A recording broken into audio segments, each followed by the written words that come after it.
Tritunggal dalam kekristenan. Tritunggal atau Trinitas dalam kekristenan seringkali disalahartikan bahwa Tuhannya orang Kristen ada tiga. Ini bisa terjadi karena pemahaman dari pengajaran tentang Tritunggal yang kita terima itu salah. Tritunggal sering dipahami dengan ilustrasi seperti manusia yang terdiri dari tubuh, jiwa, dan roh, tetapi satu. Namun, menurut saya, ilustrasi ini pun salah karena tubuh, jiwa, dan roh merupakan suatu kesatuan atas tiga bagian yang membentuk manusia dan yang akan terpisah ketika manusia itu mati, yaitu daging kembali ke tanah, roh hidup kembali kepada Tuhan, dan jiwa menunggu penghakiman. Sehingga pemahaman Tritunggal dengan ilustrasi di atas adalah salah karena Tritunggal adalah satu, bukan suatu kesatuan dari tiga bagian. Selain itu, Tritunggal juga sering dipahami dengan ilustrasi seperti manusia dengan penyebutannya karena statusnya. Contoh, seorang dengan nama Binsar kalau di rumah sebagai seorang kepala keluarga dan kalau di kantor sebagai direktur atau pemimpin perusahaan, dan kalau di luar rumah atau kantor sebagai pribadi atau masyarakat. Sehingga pemahaman Tritunggal dengan ilustrasi di atas adalah salah karena Tritunggal adalah satu status yang tetap ada dan tidak saling meninggalkan. Lalu, bagaimana memahami Tritunggal? Saya akan mencoba menjelaskan pemahaman Tritunggal dengan menggunakan ilustrasi matahari.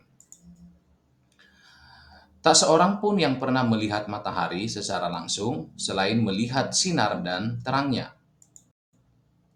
Sinarnya disebut sinar matahari dan terangnya disebut terang matahari. Dan bukan berarti matahari menjadi beranak jika sinarnya disebut sinar matahari dan terangnya disebut terang matahari. Matahari, sinar matahari, dan terang matahari adalah satu, bukan kesatuan dari beberapa bentuk atau wujud. Sinar matahari dan terang matahari berasal dan datang dari matahari itu sendiri, sehingga matahari, sinar matahari, dan terang matahari tidak dapat dipisahkan. Kita tidak dapat melihat matahari secara langsung, tetapi kita dapat melihatnya melalui sinar dan terangnya. Dari ilustrasi matahari di atas, demikian juga dengan Tuhan atau Bapa, bahwa kita tidak dapat melihat gambar dan rupa Bapa secara langsung. Tetapi kita dapat melihatnya melalui firman dan rohnya, yang secara kedagingan sama dengan manusia. Tetapi rohnya adalah roh Tuhan, yaitu Yesus Kristus. Sebagaimana dalam Yohanes 1 ayat 14 dikatakan bahwa firman itu telah menjadi manusia, dan dalam Lukas 4 ayat 18 Yesus berkata, roh Tuhan ada padaku. Firman adalah kehendak Bapa, dan roh adalah kuasa yang memampukan untuk melakukan kehendak Bapa. Seperti sinar matahari dan terang matahari yang datang dan berasal dari matahari, demikian juga firman dan roh datang dan berasal dari Bapa, sehingga Bapa, firman, dan roh adalah satu dan tidak dapat dipisahkan. Dan bukan berarti Bapa mempunyai anak atau beranak karena firman dan rohnya menjadi manusia, yaitu Yesus yang disebut anak Allah. Yesus adalah gambar dan rupa Bapa yang dapat dilihat oleh manusia.